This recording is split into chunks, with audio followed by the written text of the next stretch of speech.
What's up guys, as I promised, in this video I'm going to be talking about one of my favorite moves of all time, which is of course Squeeze by Darren Yao. If your squeeze right now looks something like this, then I hope that after watching this video you'll be able to make it look something a bit more like this. Keep in mind that I won't tell you how to do squeeze, but I will tell you how to make it look good. If you don't know how to do squeeze and you want to learn, you can buy the tutorial for it on theverse.com in a bundle with their deck. So what inspired me to make this video is that a lot of people tend to just focus on the revolution cut and forget that the move even exists before that part. Darren also has slightly changed the way he does squeeze after making the tutorial, so I'll go over that as well. So I'll go through the whole move step by step and talk about the little nuances that you want to keep in mind.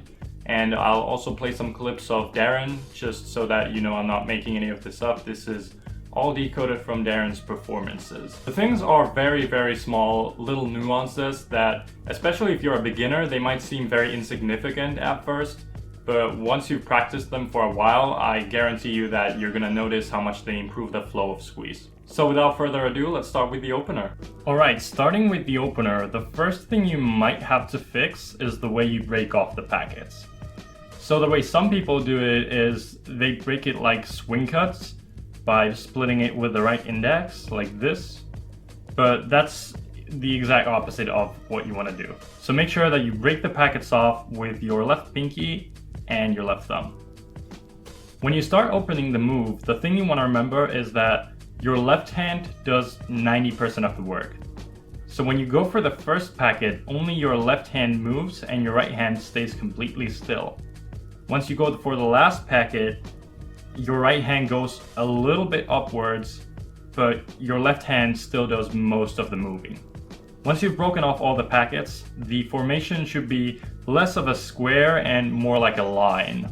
And now we get to the part that Darren does slightly differently than what he teaches. So you know how you normally would just pick up this packet and start squeezing, right? But what you actually want to do is, before you grab it, you want to extend the whole formation like this so that you can slide this top packet in between these two packets so it goes there. So instead of being on the top like here, you want it to be in the middle over there. Next thing is this first squeeze motion, and here the important thing is that once you have gotten here, your left pinky should not be in contact with the right hand packets. So instead of releasing on the way out, you want to release on the way in.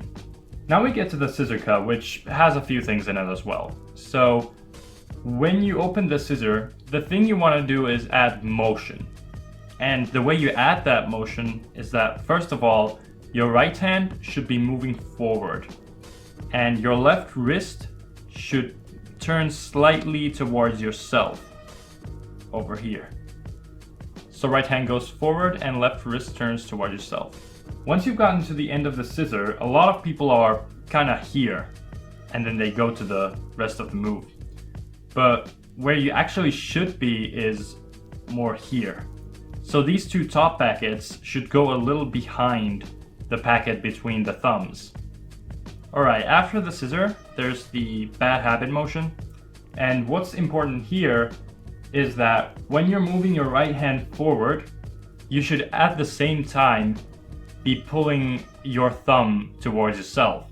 So your right hand should be moving forward, not to the right like this, but forward. So right hand goes forward and left thumb pulls back.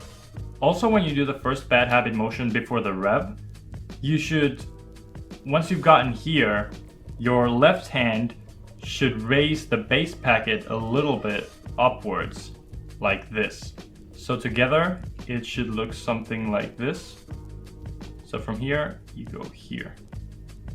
And then you get to the revolution cut. And the same rule about going forward and pulling backward with your thumb also applies to the revolution cut. So my right hand goes forward and left thumb pulls backward. Alright, we've gotten to the end of squeeze now. I know it's a lot of things to keep in mind, so you might want to rewind the video at least once or twice to make sure you remember everything. One last thing about squeeze is that if you want to go fast, and you probably do, then the most important advice I can give you is start slow. Go really slow at first so that you can do the move smoothly without any pauses in the middle. Especially the opener is very hard to do like smoothly so that you just pick the packets up as you go. So practice slow enough that you can just chop the packets off as you go like this. Once you've gotten smooth, then you can slowly start adding speed. And you want to add speed slowly, like one step at a time, so that your smoothness does not suffer from your speed, because that will just look horrible. So keep everything I said in mind, be patient, and practice hard, and you will be really good at squeeze. And that is it for this video. I hope that it helps you with your squeeze, and if it does, you can leave me a like down below and subscribe to my channel if you want to see more of my stuff. On Instagram, you can find me at Juho Vuorela, and I'll see you in my next video.